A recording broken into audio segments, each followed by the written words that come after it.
ഇനിയെങ്കിലും നീയൊക്കെ മനസ്സിലായിക്കോ. തൊലി വെളുപ്പിലോ ലുക്കിലോ അല്ല കാര്യം. മനസ്സിലായോ? എന്നിട്ടാ ഇക്കണ്ട നേരൊക്കെ അവൻ ഫോണും പിടിച്ചിരുന്നു. നാണണ്ടാ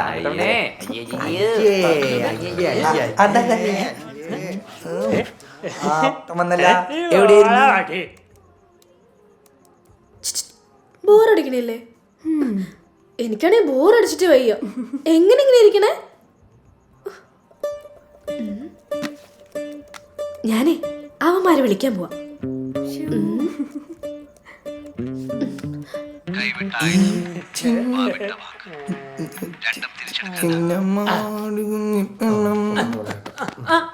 ഹലോ ചിന്നു, ഞാൻ എത്ര നേരം ഇതിനോട് വെയിറ്റ് ചെയ്തിരിക്കണു. ചിന്നു വിളിക്കണെന്ന് പറഞ്ഞല്ലേ?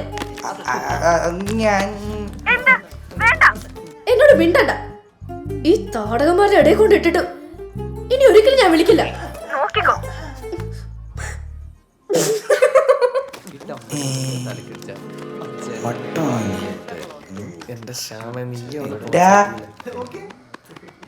അവളാടെ വിളിച്ചത് ചിന്നു.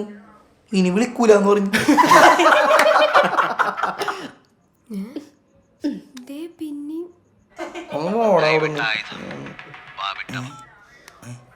ഇനി ഒരിക്കലും വിളിക്കില്ലെന്ന് പറഞ്ഞ അങ്ങ് പോവാണോ? ഞാൻ വിളിക്കാൻ പോണായിരുന്നു. ആണോ? എന്നതാ വിശേഷിച്ച്? വിശേഷമൊന്നുമില്ല. എന്നാ പിന്നെ വെച്ചിട്ട് പോവാൻ മേലെ. രാത്രി പെൺകുട്ടിയെ വിളിച്ച് ശല്യം ചെയ്യാതെ. കളിയാക്കണല്ലേ? എന്നാ ഞാൻ വെക്കട്ടെ. ഓ, അപ്പൊ ഇത്ര ഉള്ളൂ അല്ലേ? അവിടെ ആരുള്ളത്? ഇവിടെ ഞാൻ മാത്രമേ ഉള്ളൂ. ഞാനാണല്ലോ ഇവിടുത്തെ മെയിൻ. ടെറസിലേക്കാ?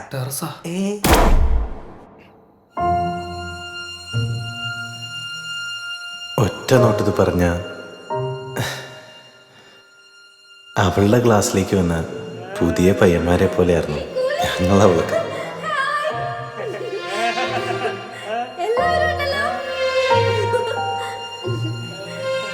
ഒരാഴ്ച കൊണ്ട് അവളെ ഇവിടുന്ന് കെട്ടിക്കെട്ടിക്കണമെന്ന് വിചാരിച്ച ഞങ്ങളെ ഒരു ദിവസം കൊണ്ട് അവൾ കയ്യിലെടുത്തു, ഞങ്ങൾ പോലും അറിയാതെ.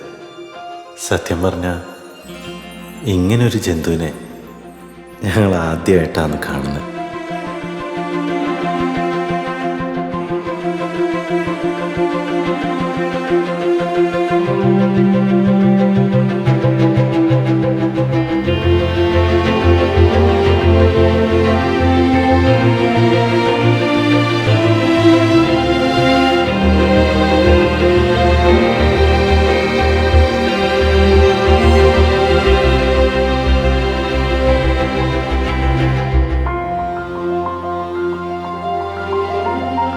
പാഞ്ഞിടുമീ